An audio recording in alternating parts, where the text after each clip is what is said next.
脱鬼子的坦克，方位数量啊，10点钟方向，数量没数，准备战斗！共产党员站出来！一人一支枪，没有枪的拿手榴弹。啊！所有人听着，能动弹的跟我走，到前面拐弯那个地方，把敌人堵住。动弹的都上车，快点！1班2班负责公路，其余的人警戒侧翼。部队是个炉子，你这浑身上下100多斤，甭管什么废铜烂铁，扔进去滚一圈，再出来，那就得是块钢。敌人撤退了，这是致命伤，已经救不回来了。你救都没救，你怎么知道救不了？这怎么是个日本大夫？是反战同盟里最好的外科专家。他还有多长时间？如果在这里的话，他能坚持1个星期，那就是个奇迹。他现在颅内有出血，脑组织和神经组织受损。如果可以的话，最好让他转院。2排长还能回来吗？潘子也算是幸运，医生说了，最大的可能是命保住了。植物人。植物人啥意思啊？植物就和树和草一样，活着动不了也出不了声，就这么睡一辈子。想起点什么了吗？我什么都想不起来了。这很正常，脑组织和神经系统的再生是科学问题，但是认知能力和语言能力的恢复却属于概率问题。把你的脑袋比喻成一个图书馆，所有信息以一本一本书的形式存放在不同的区域，而认知能力就是索引和目录，所有的东西都在，但是你必须重建索引和目录。要多久啊？但是你要想起1+1等于2，也许需要1天，也可能需要1个月，甚至可能永远也记不起来。在朝鲜的每一天，我都被一些东西感动着，我的思想感情的潮水在放纵奔流着。我想把一切东西都告诉给我祖国的朋友们，但我最急于告诉你们的是我思想感情的一段重要经历，这就是我越来越深刻地感觉到，谁是我们最可爱的人。朋友，你是否意识到你是在幸福之中呢？你也许很惊讶地说，这是很平常的呀。可是从朝鲜归来的人会知道你正生活在幸福中，请你意识到这是一种幸福吧，因为只有你意识到这一点，你才能更深刻了解我们的战士在朝鲜奋不顾身的原因。你一定会深深地爱我们的战士，他们确实是我们最可爱的人。这个姓马的啥来头啊？他的姓叫李奇微。啊，情报上说，他是美军陆军的参谋长。他是82空降师的师长。李奇微和麦克阿瑟不一样，他是伞兵出身，考虑问题的时候更注重战斗相关的细节。麦克阿瑟将军是从战略层面上来考量，而李奇微是从战术层面上来考量。而李奇微呢，是以营和连为小单位进行战役部署，因为他是伞兵啊。伞兵，1个师的兵力就这么从天上这么飞下来，很有可能会分散在几十公里甚至上百公里的范围内。在这样的作战条件下，如果你是师长，从飞机上跳到地面上以后，你指挥的很可能不是一个师，不是一个团，甚至不是一个营，而是一个连，甚至一个排。所以说，一个步兵师的师长可能早就忘记了如何当好一个连长，但一个伞兵师的师长，无论在任何时候都必须是一个合格的步兵连长。小拉，我都想起来了。排长，真的是你，排长回来了。我就知道你死不了，我把2排还给你。哎，那可不行，排长是排长，代理排长也是排长，1个都不能少。谁像咱们2排一样有2个排长？我去3排，3万跟2排磨合的不错。我错过了几个月的生和死，从过江开始，3万就一直跟他们在一起，从未分开。对他们而言，3万是最好的选择。现在最大的问题是，我不知道我还有多少时间。其实大夫并不赞成我回来，但我想回来。但有一点能确定，我很明确的知道我为什么要回来。我们这个文工团有一小子，那是要本事没本事，要能耐没能耐，还弄了一身那小资产阶级的习气，写这个入党申请书。他非给我整出个洋文来，说什么共产党宣言最早就是拿洋文写的，这样才准确。完了，你真交上去了？咱哪懂这个呀？啊，让陆立新到三排体验生活。他只会吹小号，连38大盖儿和莫辛纳甘都分不清楚。你们三排缺少爷？这是前线，不是什么剧团、电影院。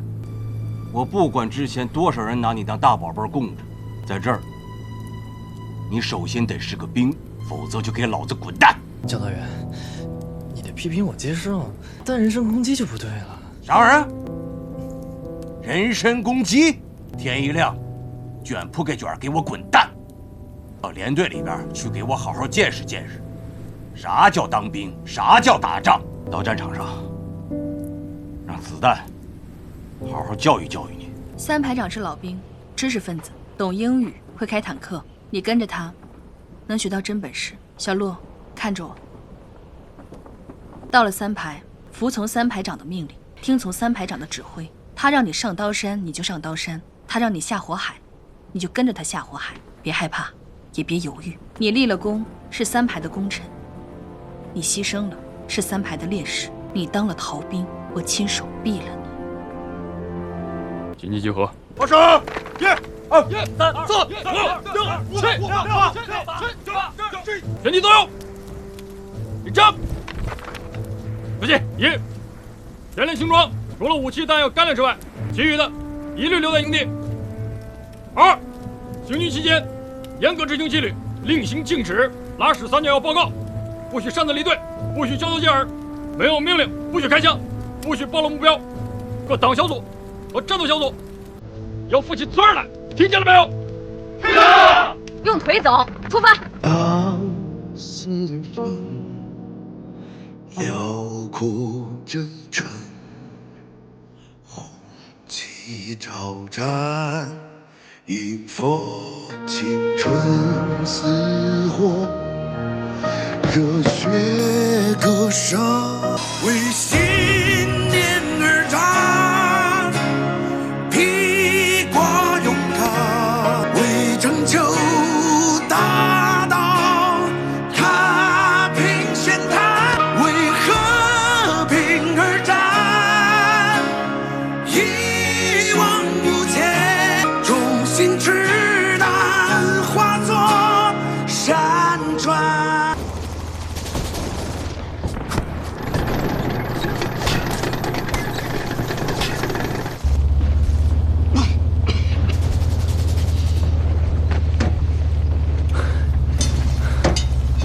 装填！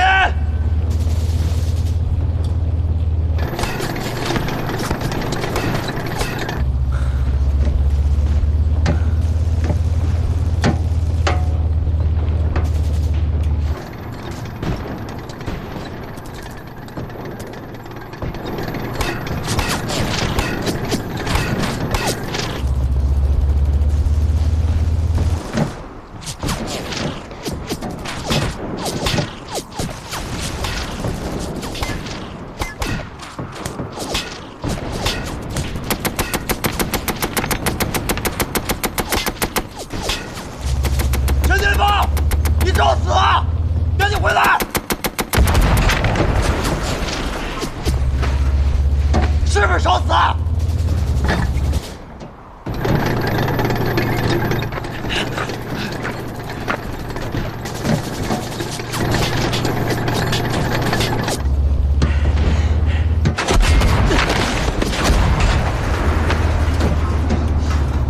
？40下面找一下，肯定有炮弹。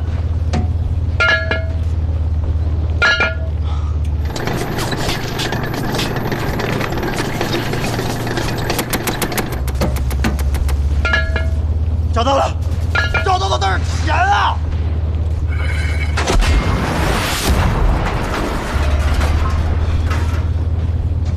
炮口往上转2圈，开炮！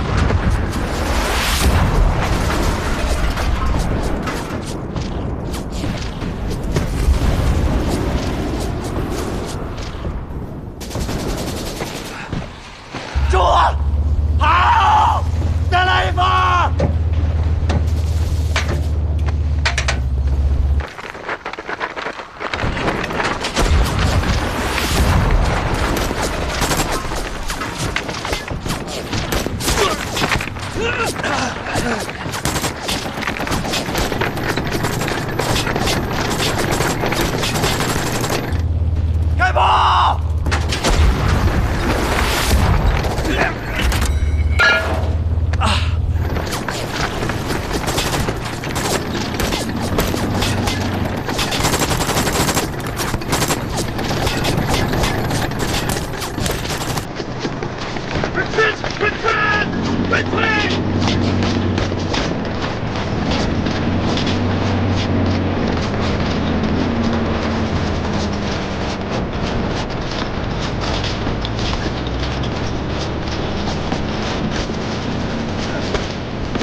罪了。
看得这么清楚。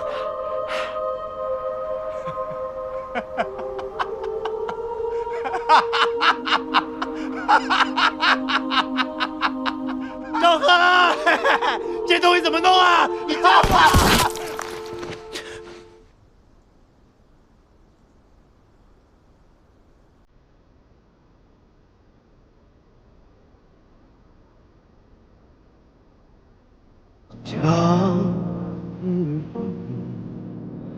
辽阔征程，红旗招展，迎风，青春似火，热血歌声，纵横沙场旋律，那是凯旋的冲锋。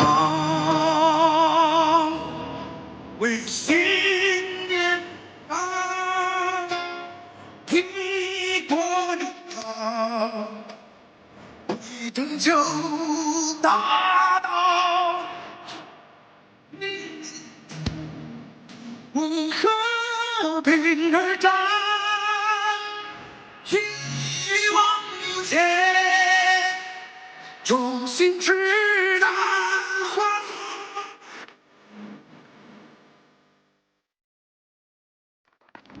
生理盐水400毫升，静脉滴注。做手术下次再上危险。大夫！大夫！太晚了，过来，小心点。来了。大夫！邱大夫！大夫！人呢？这个！大夫！大夫！大夫！大夫！大夫！同志，冷静一下。这是致命伤，已经救不回来了。救不回来了！这么心酸，再冷静，根本救不回来。放手！救回来了！你再说一遍，信不信毙了你？根本救不回来了！放下枪，放下！你救都没救，你怎么知道救不了？这不是科学，是见死不救。同志，你不要乱说话。要是能救，我们肯定会救。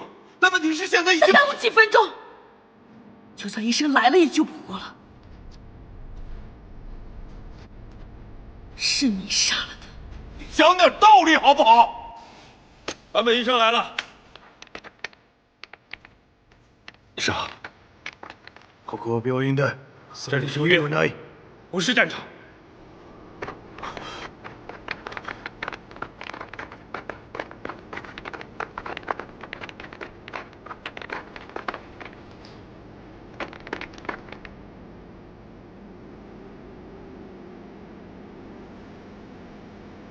彼の血液型は？他什么学校？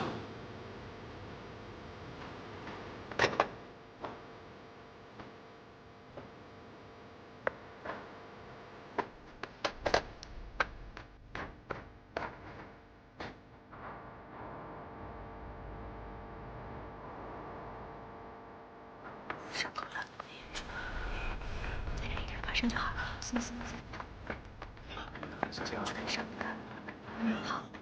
这怎么适合日本大夫？坂田医生是反战同盟里最好的外科专家。他还有多长时间？まだどの時間がかかりますか？今のこの事故ならばおそらくもって1週間。如果在这里的话，他能坚持1个星期，那就是个奇迹。それも奇跡だ。彼は脳内出血を起こしている。他现在颅内有出血，脑组织和神经组织受损，但是受损的程度不同。この決意と私の腕はここが限界だ。在这里没有设备，我也没有这方面的经验。できれば他の病院に移して如果可以的话，最好让他转院。那到底能救还是不能救啊？你是医生，不能推卸责任。今の彼に必要なのは，现在他最需要的是良い設備と良い環境更好的设备、と良い治療、更好的医療条件、更好的护理，以及有一下的更好的医生。哎，不是，哎，医生，你不就是好的医生？不是，别说了，快点儿！直送后勤的车只能5分钟，1秒都不能。现在车辆损失严重，后勤压力太大了。快！小心，慢点，慢点，这样。上！完蛋玩意儿！你瞅瞅人家保父多会做人啊！你再瞅瞅你，安妮扶不上墙吗？这不是？来，上车，快点！也该轮到我了，是吧？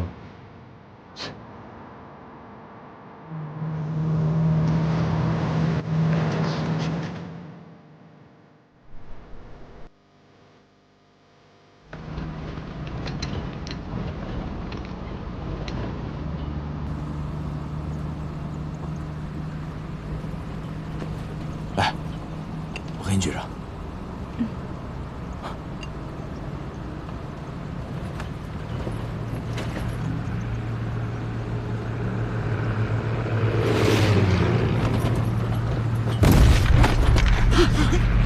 熄灯。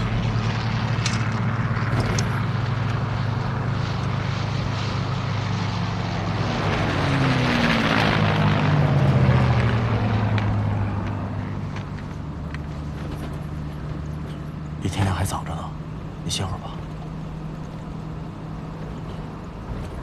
没事儿，你其实不用跟来。这个时候，你应该跟3排在一起。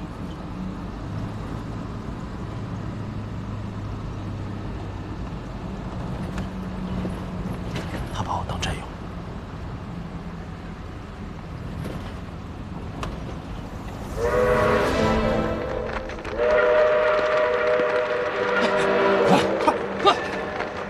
快，慢点，上！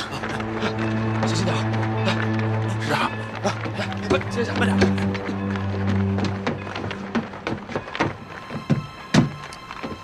注意体温，每2个小时测量1次体温和血压。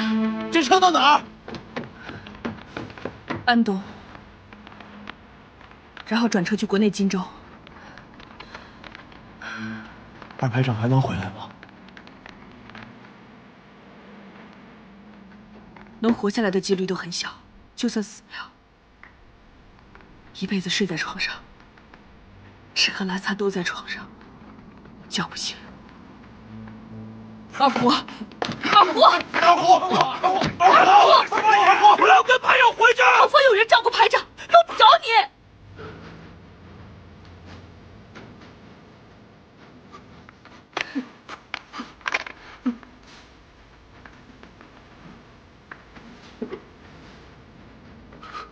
吴班长，2排长真的要成摊子了。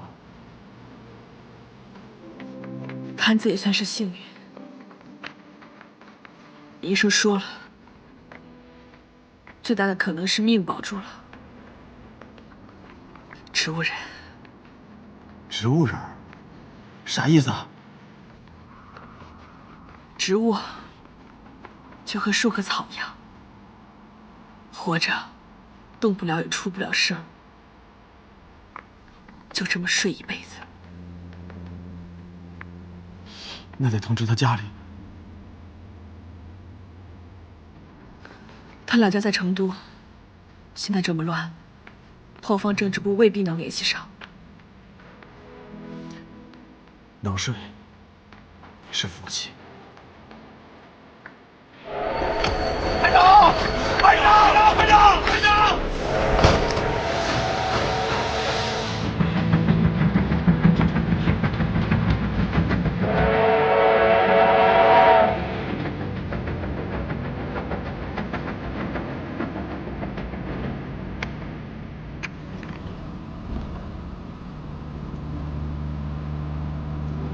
想什么呢？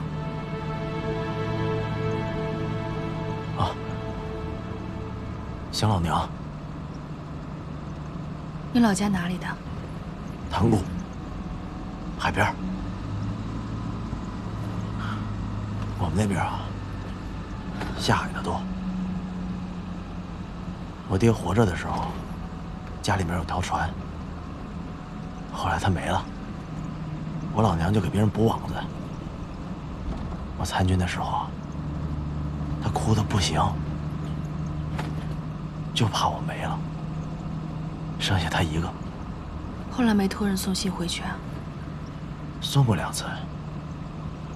黄堡战役之后，我当了排长，穿着军装，拍了张照片，托人一起送回去。在河南整训又送过1次。让他不要担心，我跟他说，仗快打完了，等打完仗，我就复员，回去陪他。仗打完了，你准备回去干什么？我想把我爹留下那条破船修修，给娘娘上几炷香，出海找神儿。娘娘？我们那边的人都供娘娘。天津老城里有个娘娘宫，每年的香火旺得不得了，都是我们这些个海户给供奉的。那海上呀，风大浪大，有的时候风平浪静的，转眼就狂风暴雨，那浪比城墙还高，真的是龙王爷打个喷嚏，我们就得歇半个月。那应该供龙王爷啊，怎么供娘娘？龙王爷是搞事儿的，娘娘是平事儿的。龙王爷吃人，娘娘救人，当然供娘娘。你说的娘娘，是不是南方说的妈祖啊？娘娘就是娘娘。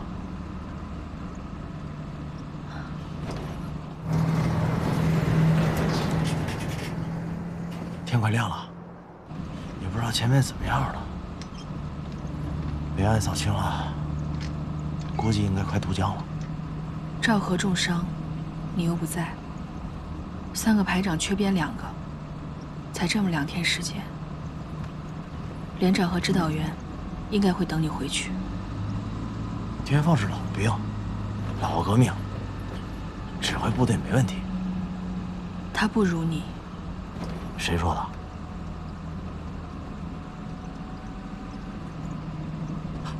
？2排长说的可不算啊，那连里谁都知道他跟天放那点事儿。我要是天放，我一样跟他不共戴天。不是赵和说的。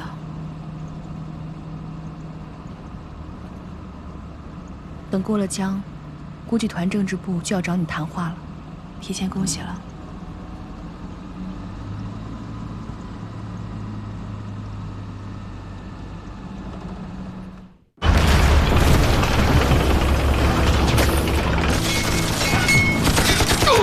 严兵，小心坦克！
想起点什么了吗？你别着急，你能恢复成这样，已经是个奇迹了。我什么都想不起来了。这很正常。脑组织和神经系统的再生是科学问题，但是认知能力和语言能力的恢复，却属于概率问题。赵哥同志，早上8点到晚上8点呢，你可以自由活动，但是大夫来查房，你得在。有什么问题呢，你去跟护士去说。医院呢会给咱们留守站打电话。如果把你的脑袋比喻成一个图书馆，所有信息以一本一本书的形式存放在不同的区域，而认知能力就是索引和目录，所有的东西都在。但是你必须重建索引和目录。要多久啊？这是你3个月的津贴，一共18万，你点点。如果呢，你能找到一个点，就能抻出一条线，拉出一个平面，然后构建一个立方体。多久？只要你能记得1+1等于2，那么你学开微分方程只需要1秒钟，只要你学过。这是你的军装，要是憋坏了呢，你就出去转转，反正离这个市区也近，想吃什么买什么东西的也方便。人民剧院啊，周末会有演出，到时候拿着咱们的军官证就能直接入场。这边房长有，哎，有了，哎，这好，但是你要想起1+1等于2，也许需要1天，也可能需要1个月，甚至可能永远也记不起来。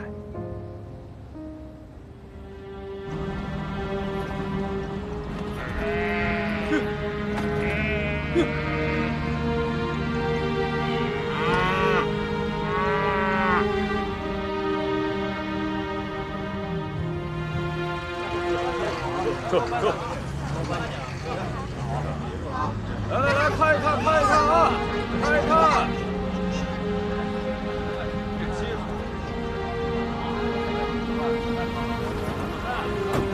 就是这儿。约好再来啊！去吧，晚上6点半还在这儿接你。你写这里就可以了。来，下一组。在那边。没有什么问题。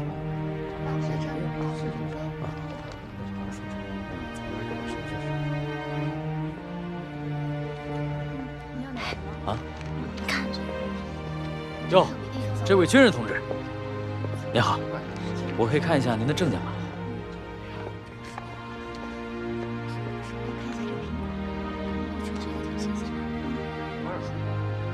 来，排长同志，请随我来。来，这边，来让一下啊，来，给您包好。哎，劳驾，谢谢啊。我来吧，哎，各位顾客同志，请大家发扬一下你们的风格，让一下咱们这位志愿军同志先买，好不好？我不买。哎，这边请。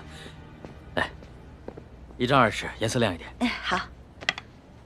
按照咱们的规定啊，前线归来的志愿军战士，凭证的话都有1丈2尺的花布。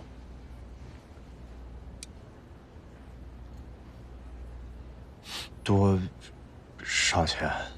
当然是免费的呀！哎，快点儿！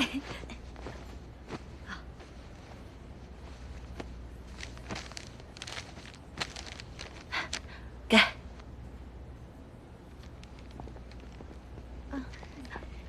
按照规定啊，你还有1斤白糖、2斤水果、2斤干果，然后还有3斤鸡蛋、1条鱼、1斤红肠。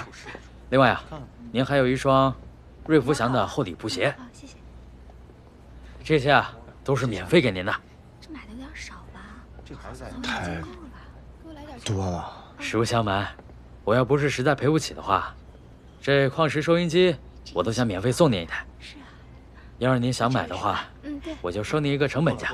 谢谢啊。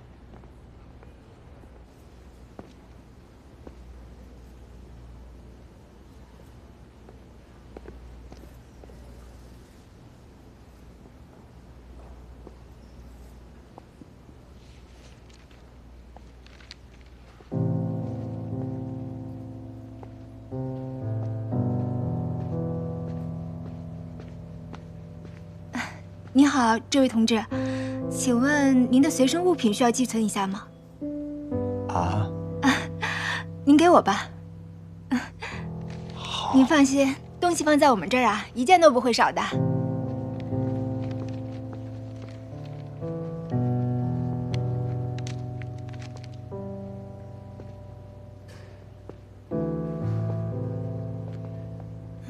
第5卷在。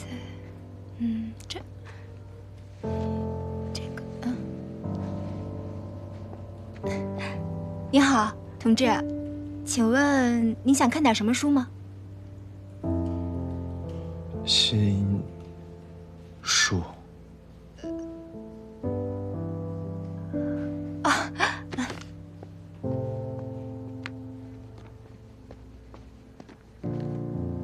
毛泽东选集，1944年。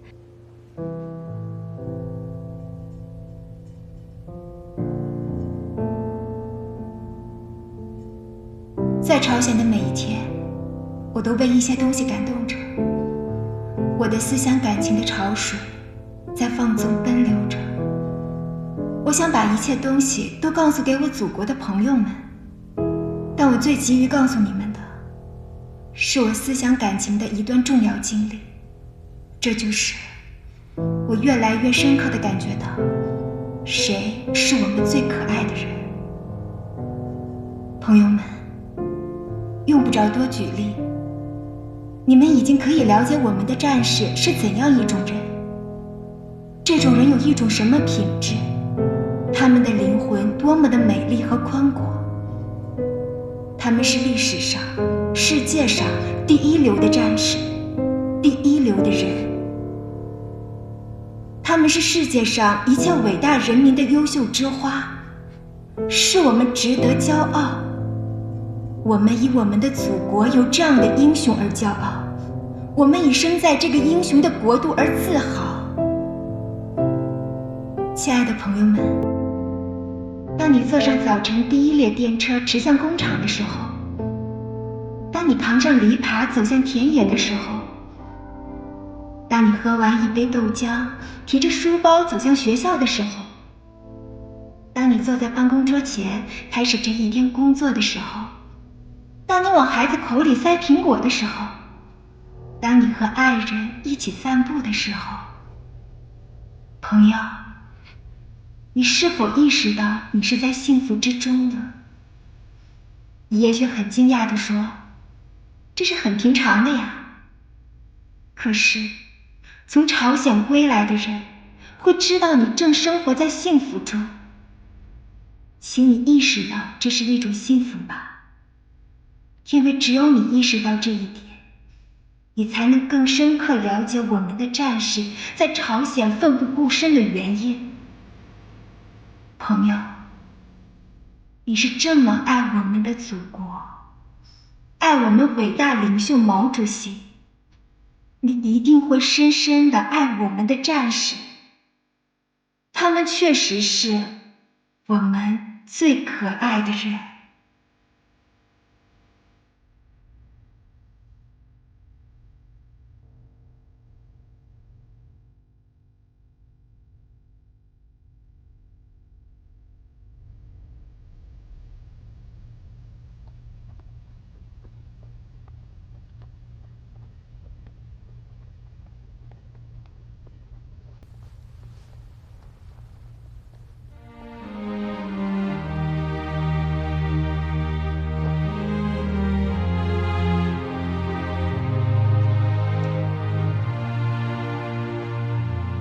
志愿军同志，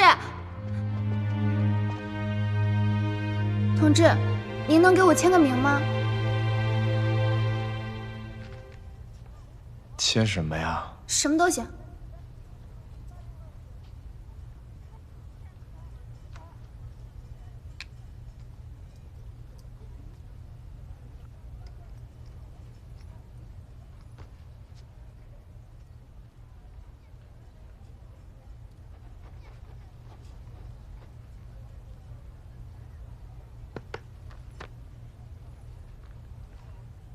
谢谢。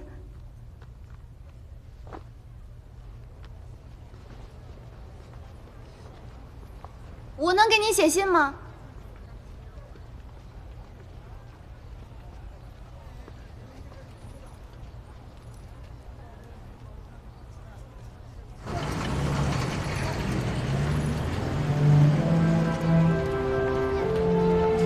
伍修权大使在联合国大会上指出，朝鲜的内战在任何意义上都不可以成为美国武装侵略台湾的理由或借口。所有这一切美国清朝武装力量直接侵略我国的行为，都是向中国人民公然无忌的挑衅。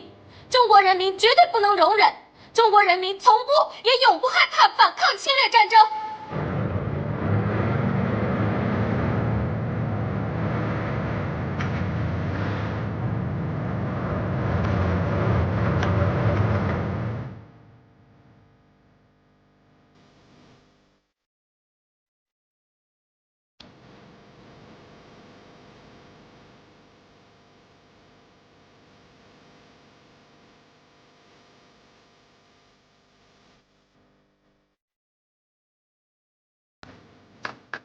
恢复的不错，有想起什么来吗？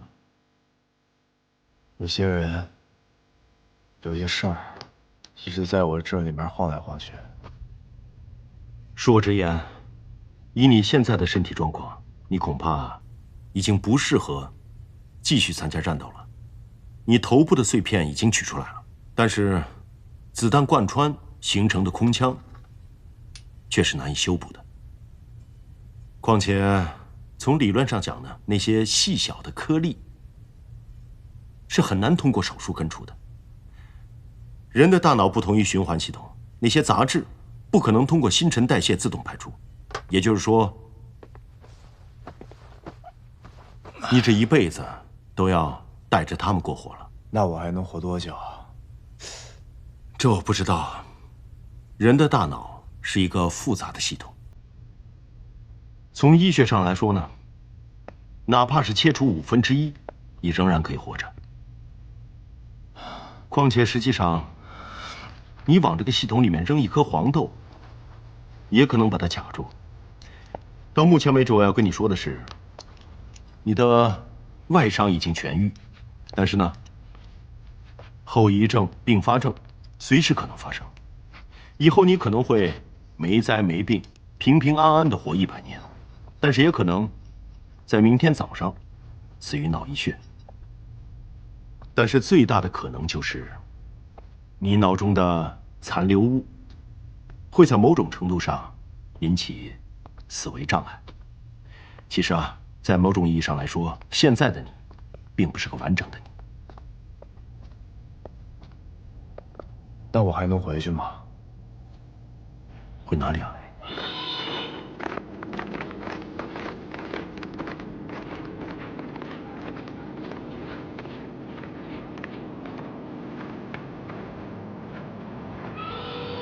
郑姐，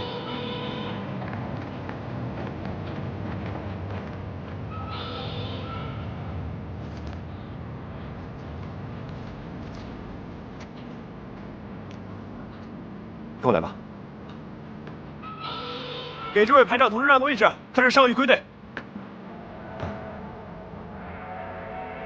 0200留守处，来吃饭。来吃饭。白面的白，老师的师，模范的范，白师范。走吧。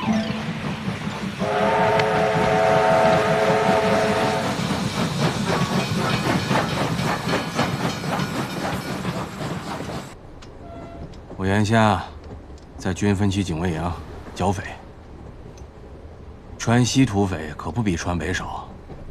我也是排长。部队开拔的时候，我还在医院。后来追到泊头，紧赶慢赶，还是没赶上。哎，你是从前线下来的？仗打完了吗？不记得了。啊？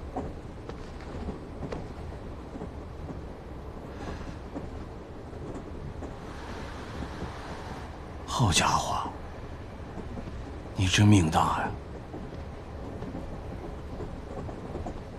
你这是怎么回事啊？嗨，手榴弹炸的。当时首长就在车上，我们军的老政委，行署主任。手榴弹扔下来的时候还冒着烟呢，我抓起来就往外扔，空中就爆了。那大夫说，送到医院的时候，都说救不活了，瞎扯。哎，除了少一零件，哪儿都好着呢。你命也挺硬啊。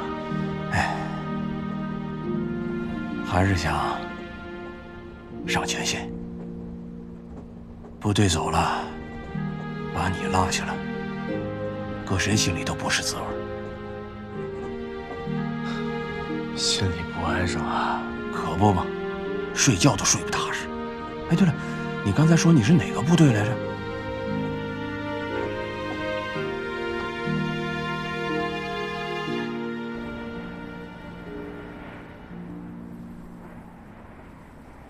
这个姓马的啥来头啊？马修是名字，美国人的名字搁在姓的前头，他的姓叫李奇微。啊，都一个样。不，这姓李的是啥来头啊？情报上说，他是美军陆军的参谋长，2次世界大战时期，也就是咱们抗战的时候。他是82空降师的师长。通报上说，这个姓李的收缩战线，加强补给，同时又拉长了咱的战线，让咱这后勤补给跟不上来。没见着那什么麦克阿瑟的比他有多强？也不能这么说。咱是10月底过的江，40多天咱就收复了平壤，70多天咱就攻克了汉城。然后呢？啊，3来月，咱就沿着这汉江来回拉锯，不痛快，不明白。这个姓李的，就是跟这个老麦头不一样。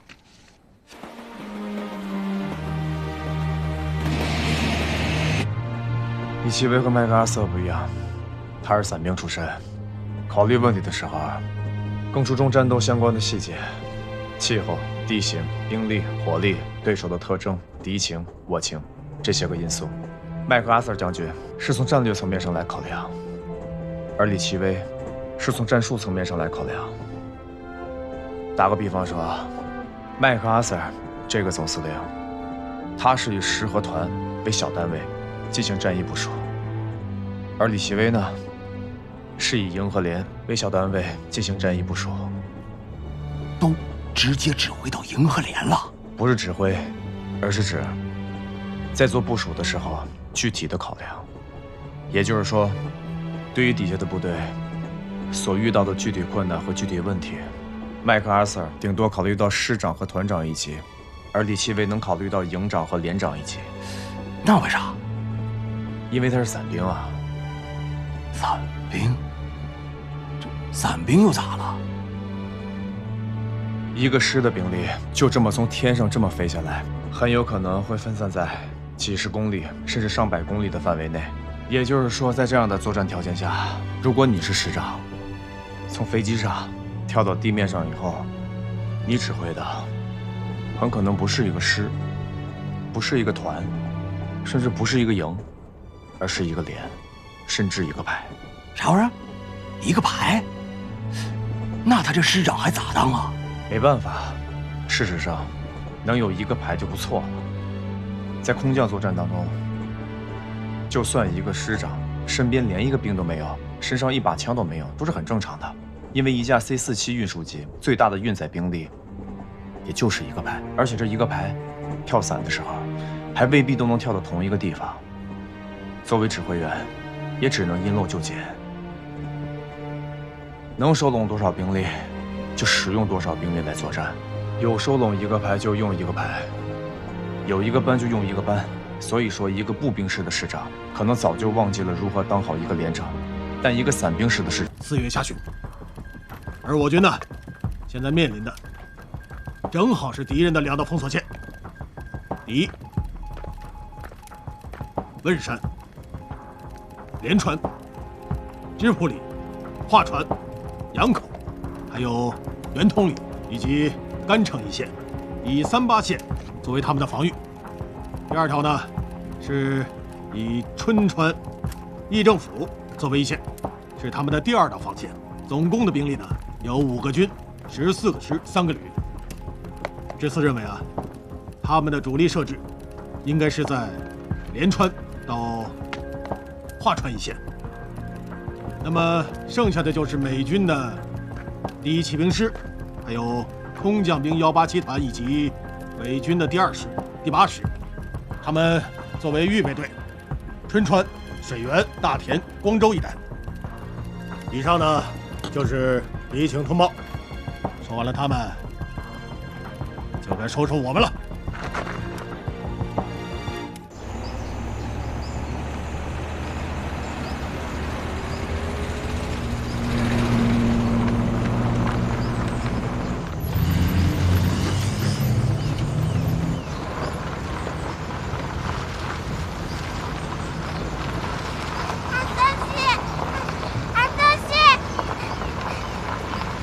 别追了！哎，别追了，小心！你饿了吧？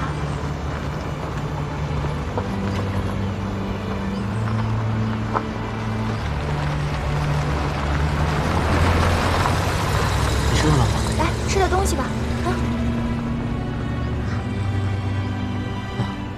没事，慢点，别着急，慢慢吃啊。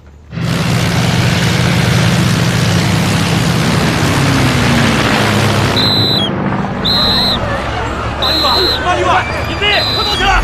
快点，快点！隐蔽，隐蔽！巴黎，巴黎！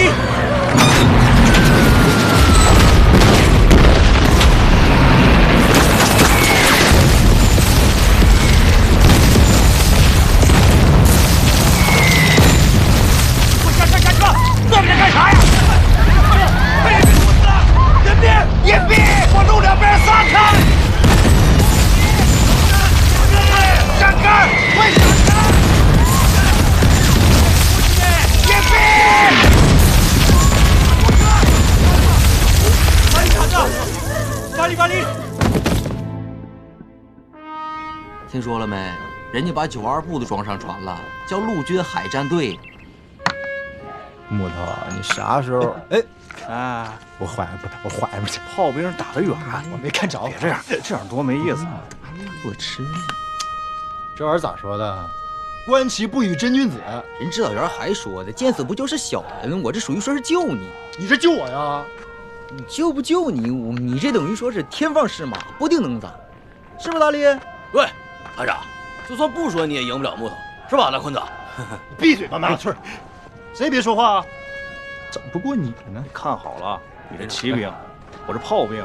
你那个炮，你敢周天宇，你看看那个炮。啥？哎你又赖我？你这不就好了吗？连长来了。哎呀，天放，这让人给你打的呀！来句，就你啊！哎，人呢？进来。这不是？来介绍一下啊，一排长陈天放，一班长周念宇，三班长孙坤生，这是摄像手木远，你叫木子就行。机枪班班长马大力，你叫马烈就行。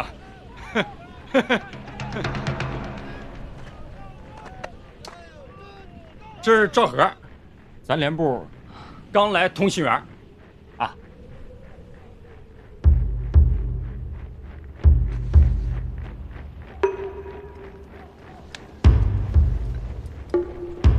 指导员呢？指导员出去了，连长。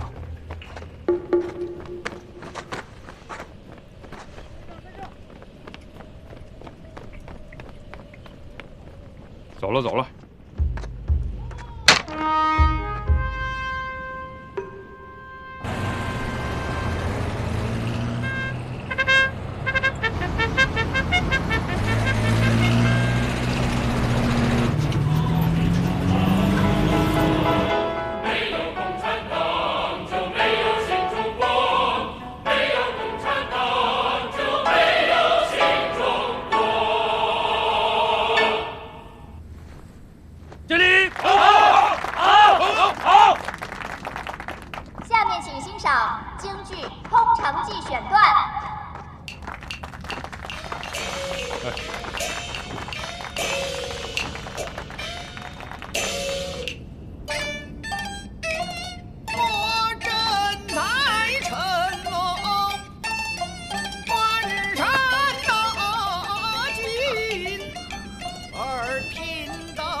戏班子唱的真不错啊，哪儿请的？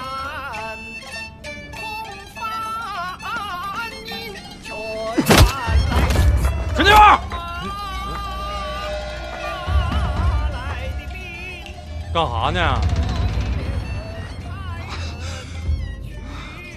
我就是教育教育你，告诉他这不叫戏班子，这叫文工团，记住了吗？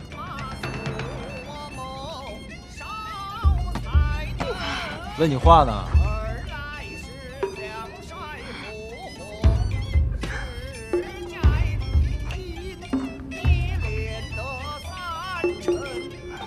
哎，长点记性，咱们队伍不分369等，人家给你唱戏不是唱堂会呢，台上的人也是咱们的兵。把陈天放关禁闭。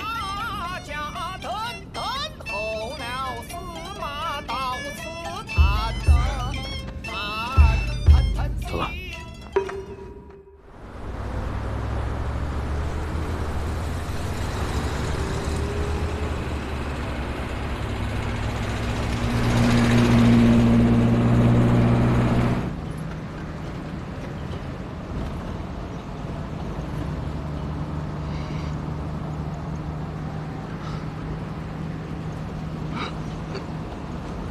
哟，小拉，一下子就晕过去了啊，拉都拉不动，也没个医疗队啥的，只能拉着你接着往前走。待会儿到了兵站，下车之后找个双眼车回去。为什么呀？还为啥？就你这样的能打仗吗？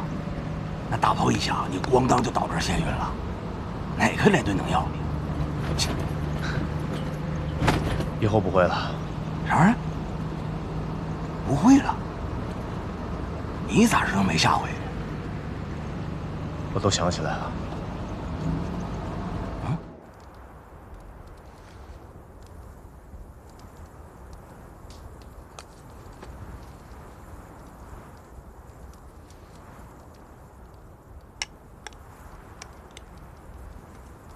咋的，天放？还寻思呢？这都多长时间了？我没寻思，我就是不甘心。哎呀，人指导员不都说了吗？那人就算没死，多半也是废了。这辈子能不能醒都不一定。那小雨干事说那叫啥来着？稻草人儿，植物人，那不都一样吗？再说都植物了，你还老念叨它干啥呀？而且，那植不植物还不一定呢。没准这人呢，早都没了，坟头上都长植物了。他最好别死。啥意思啊？他要是死了，他就是烈士了。他是烈士，你甘心啊？哎，烈士就烈士呗，那有啥不甘心的？大罐子是烈士，刘耀小欢子板凳是烈士，他也是烈士，凭啥呀？美的。那人家要是真死了，得算是烈士。赶明儿你没了，我没了，咱都是烈士。刻碑的时候把名字刻在一起，啊，我都没了，天天让他在旁边膈应着我，凭啥呀？哎，天宝，要不咱俩单刻个碑吧？你比他还招人膈应。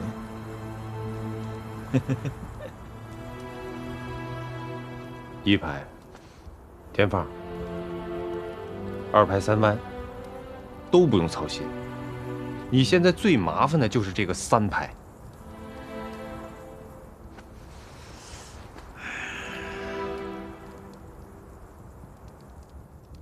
报告早就打上去了，我估摸着还里也难。从入朝到现在就一直打仗，兵员还好说，后方的新兵补上来就行。最麻烦的是干部，尤其是班排一级的。你就说2排，都换了3排长了，财神没了，昭和废了。你说3湾又是个女，你说要不是我实在没辙，我选谁我能把她弄上啊？唐大成，你能不能不戳我心窝子啊？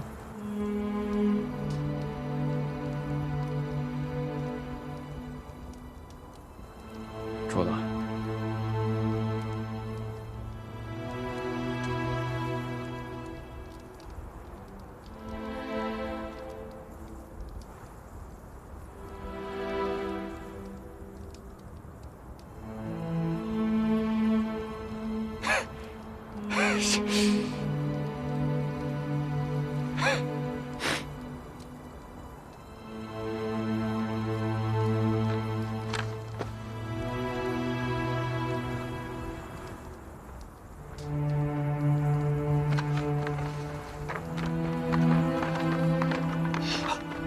排长，真的是你！排长回来了！排长回来了！排长哎，是啊，哪儿呢？排长回来了！是排长！排长！排长！排长！排长回来了！排长！排长回来了！排长回来了！排长！排长你回来了！排长回来了！排长回来了！是排长！排长好！排长！排长好！排长！排长！排长！排长！排长！排长！排长！排长回来了！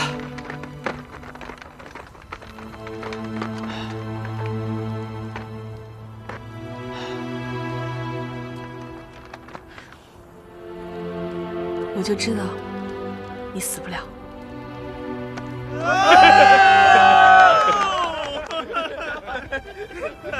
他们都在，我把2排还给你。哎，那可不行，排长是排长，代理排长也是排长，一个都不能少，对不对？就是一个都不能少，不能少。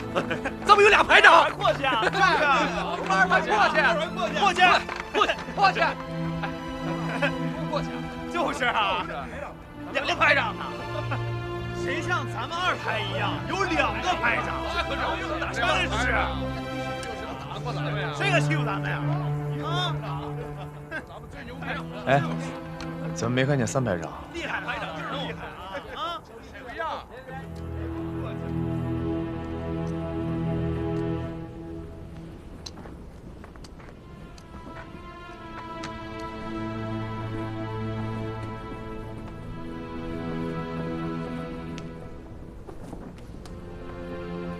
埋哪儿了？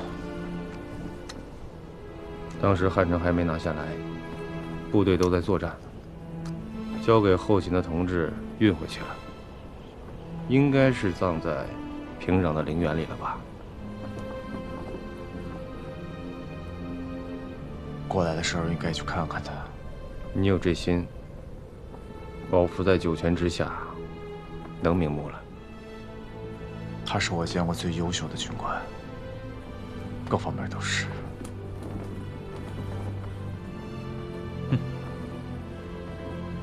背呀！团里任命都下来了，我算是明白了，咱连呢就不该有副连长。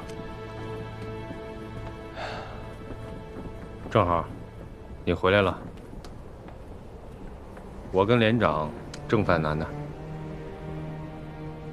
我去3排。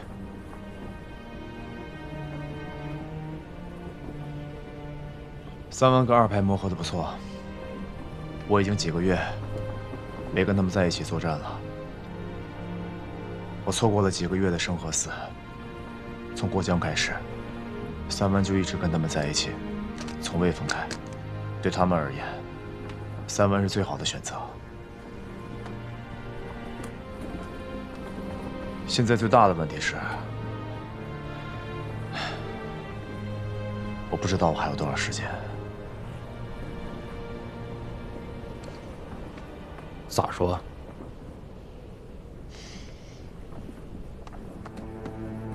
我这里跟以前不太一样了，不管是思维还是反应，我都不太能够确定。其实大夫并不赞成我回来，但我想回来。有些事情我好像明白了一点儿，我不知道是不是真的明白，但有一点能确定，我很明确的知道我为什么要回来。那你告诉我，在你还活着的这段日子里，想跟谁在一起？2排还是3排？3排需要一个不会随时随地出状况的排长。我可能当不了排长，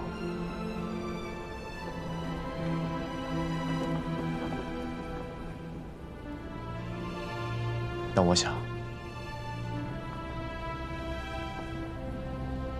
我想知道如何才能真正的成为你们的一员。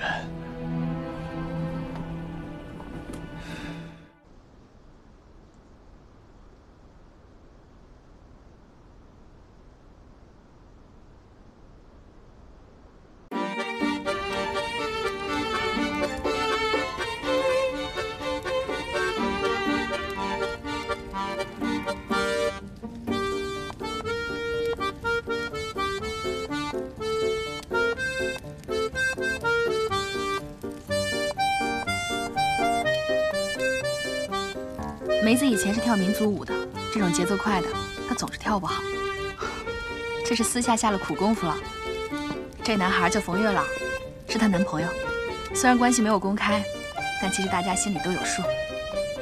部队里在这方面管得严，258团他们的条件都不够，但他们商量好了，等全国解放了，就退伍结婚。要说你们那个什么团啊，还管男女关系啊？当然要管，这是部队。对，跳真好，这啥曲子？啊，注意点。赵元，真好，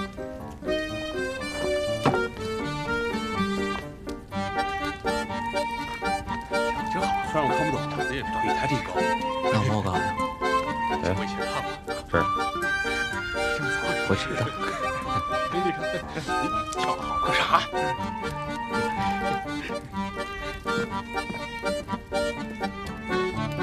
好！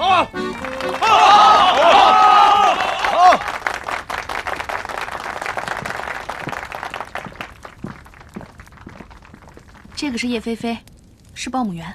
外号各位战小黄友，下面请欣赏豫剧《老征东》。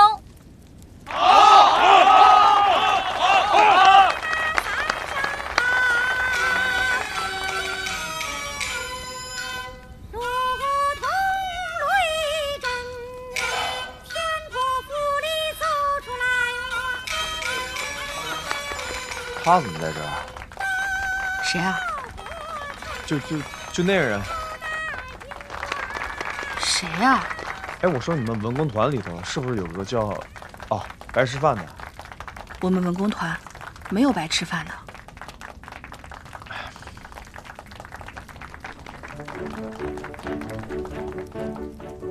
吹小号的叫陆立新，上海人，电影厂出来的，平时就喜欢搞怪，跟洋人打过交道，会说英语。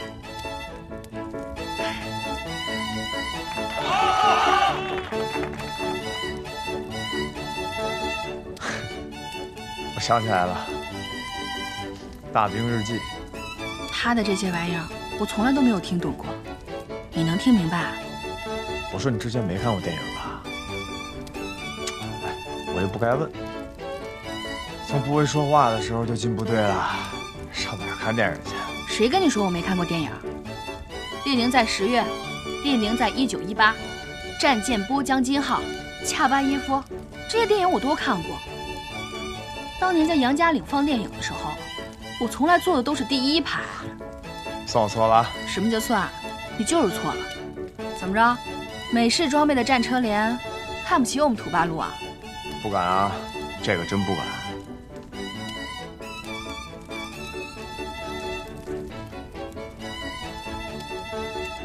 不过你说的那部电影，我确实没有看过。卓别林的经典之作《讲义战》的。卓别林，美国人，是个演员，也是个导演。难怪老陈到现在还管你叫反动派。你脑子是不是坏掉了啊？出什么幺蛾子？他自己看不懂。闭嘴！大苗，雨队，这当了队长，脾气见长啊。大雨，你先出去，一会儿找你算账。快走！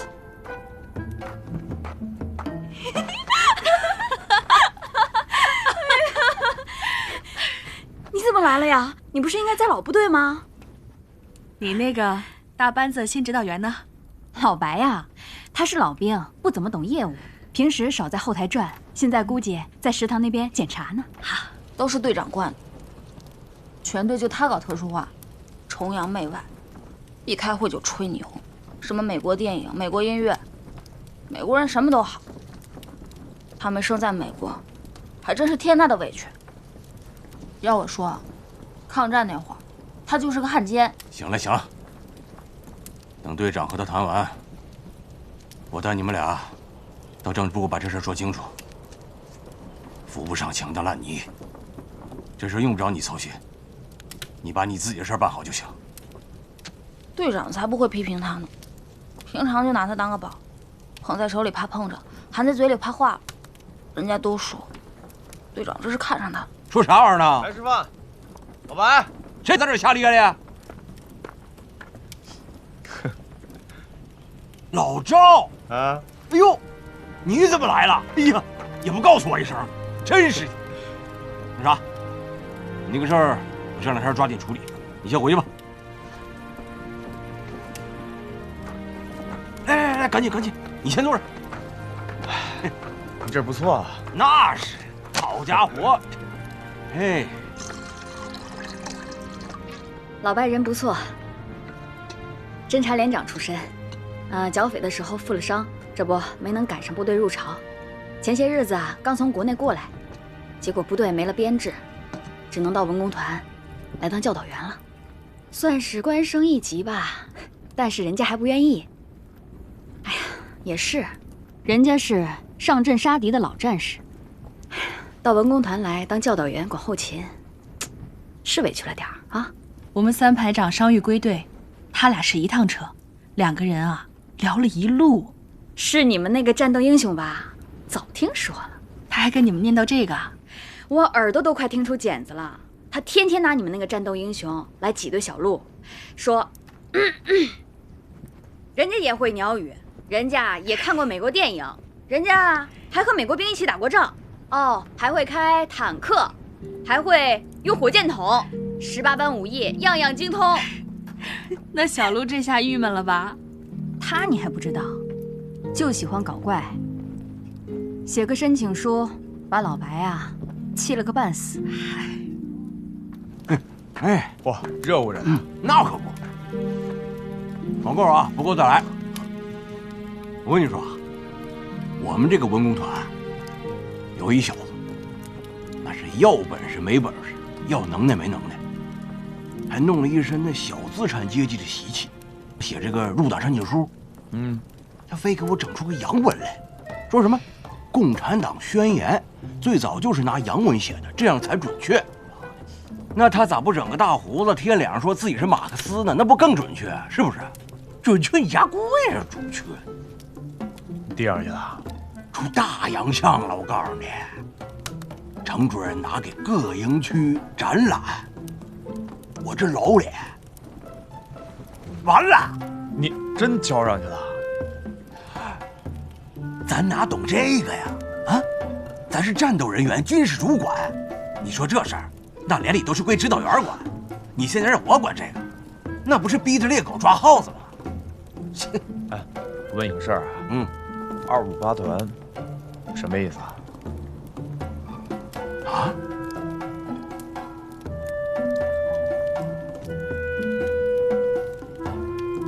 老赵啊？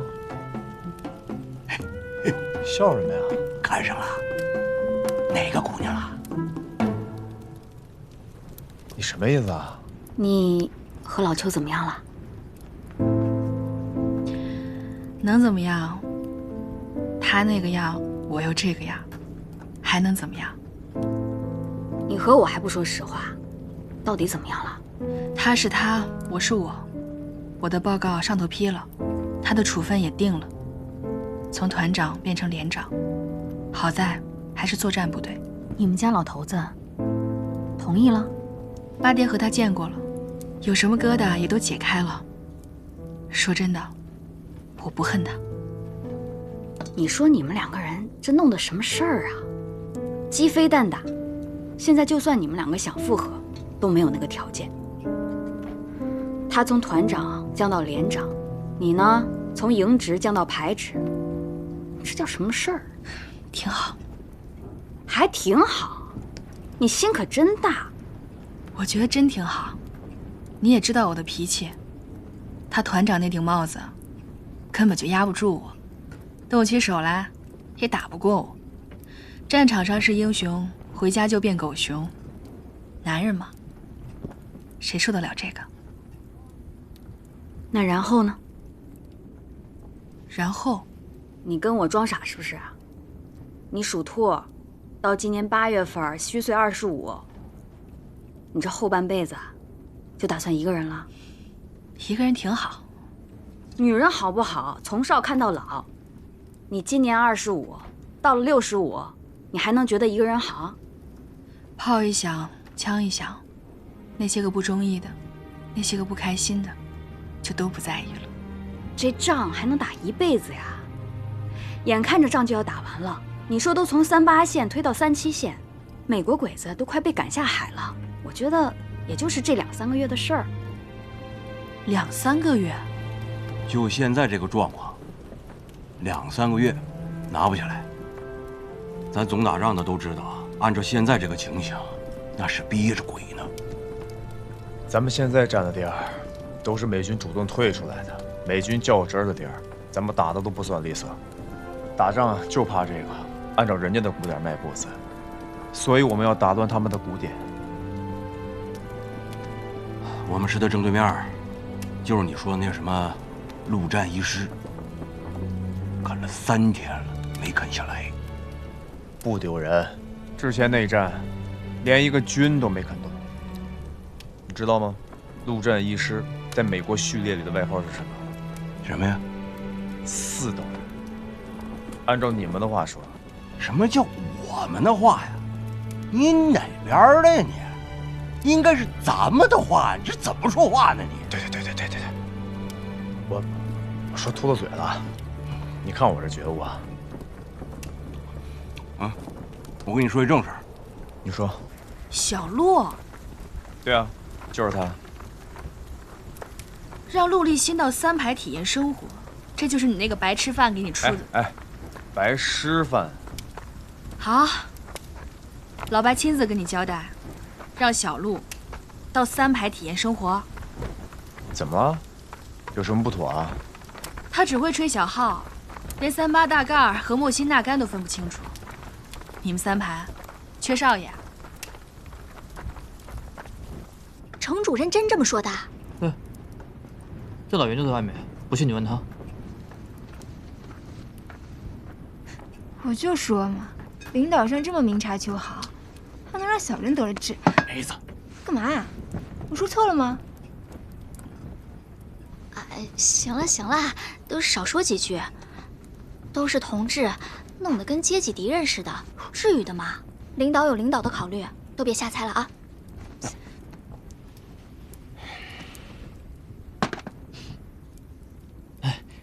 咱们接着聊插曲是吧？局面这么危险吗？你没打过仗，我这鼻子从昨天下午就开始堵。之前在连队的时候，每逢打大仗之前都这样。那咱们什么时候撤离啊？随时。跟着师部走。死之后应该跟野战医院一起走，但是应该由作战部队先部署好了，否则路上不安全。刚才说那个电影插曲，就是美国电影里面的插曲，很多都是来自乡间的那个离曲，包括军歌也是，就跟咱们村子里那些小调都是一样的。那个歌词里不过都有些脏话，翻译成中文特别难听。刘立新，出来！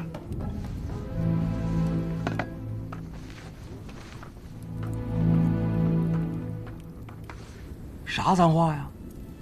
啊，说说，让大伙儿都听听。这是前线，不是什么剧团、电影院。我不管之前多少人拿你当大宝贝供着，在这儿，你首先得是个兵，否则就给老子滚蛋！教导员，小陆他……别想。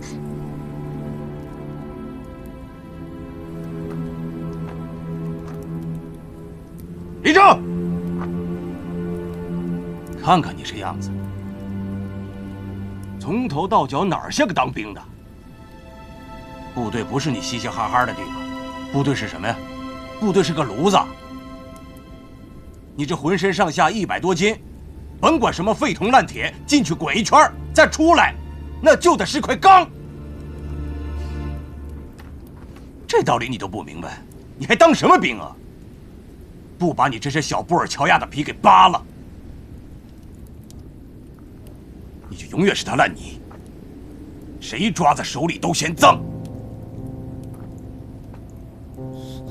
教导员，你的批评我接受，但人身攻击就不对了。啥玩意儿？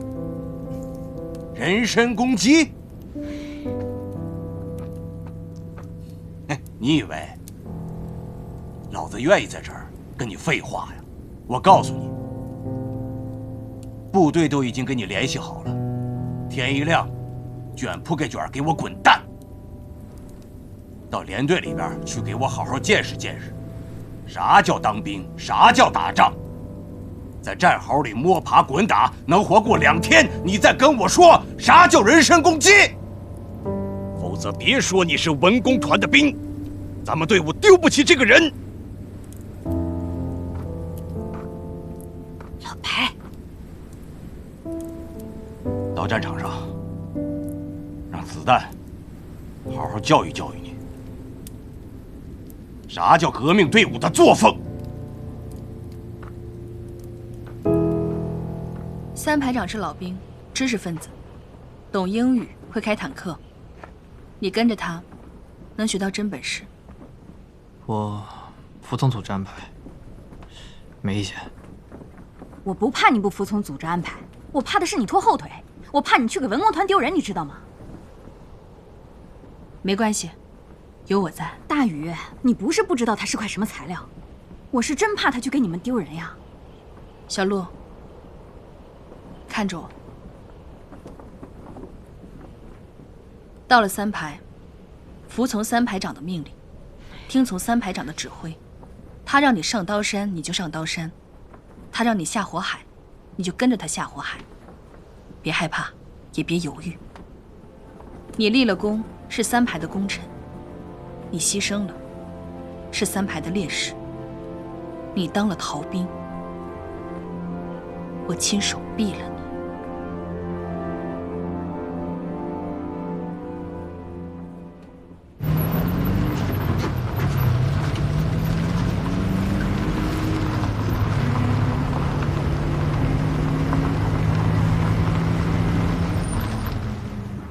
谢了啊，老钱。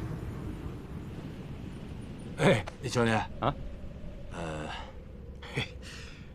有多余的子弹没有啊？这有1宿的夜路要开呢，跑不住。哎，行。哎，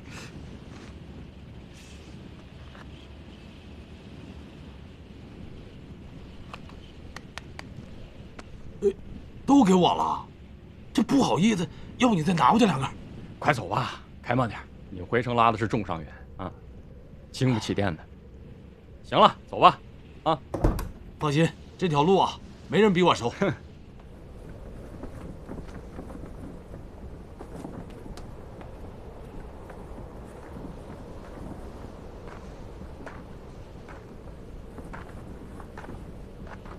连长，命令下来了吗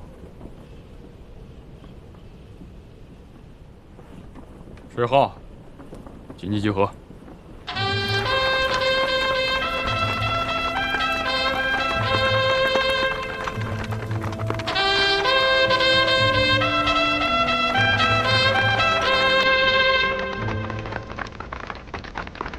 我手1、2、3、4、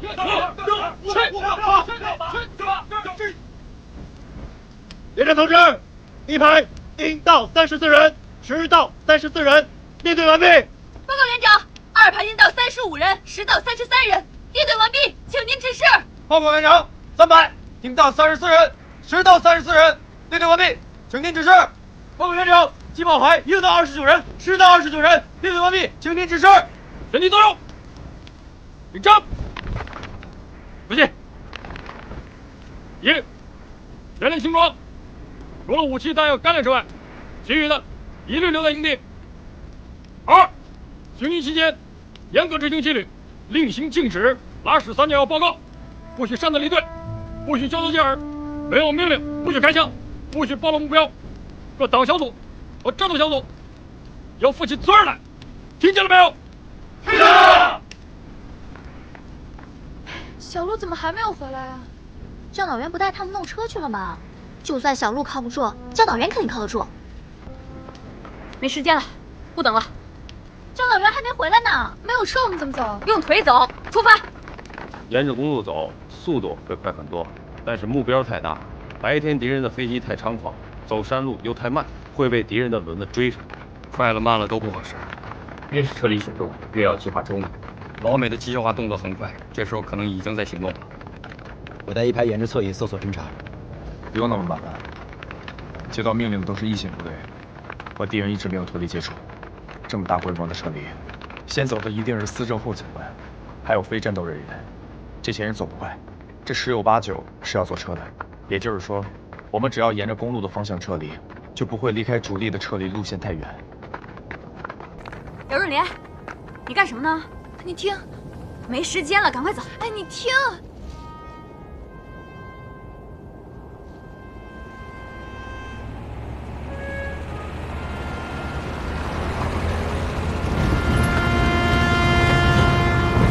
我们在天亮之前必须要到达马坪里一带，绕过鹰峰山之后，我们就进山，沿着山区走。白天敌人的飞机太猖狂，走不快。天黑之后，我们再回到公路上。这是猜测，需要确认。立刻行动，我负全责。来，快帮我一下，省着，快点，来，手给我。人都上齐了吧？还有121个在划船。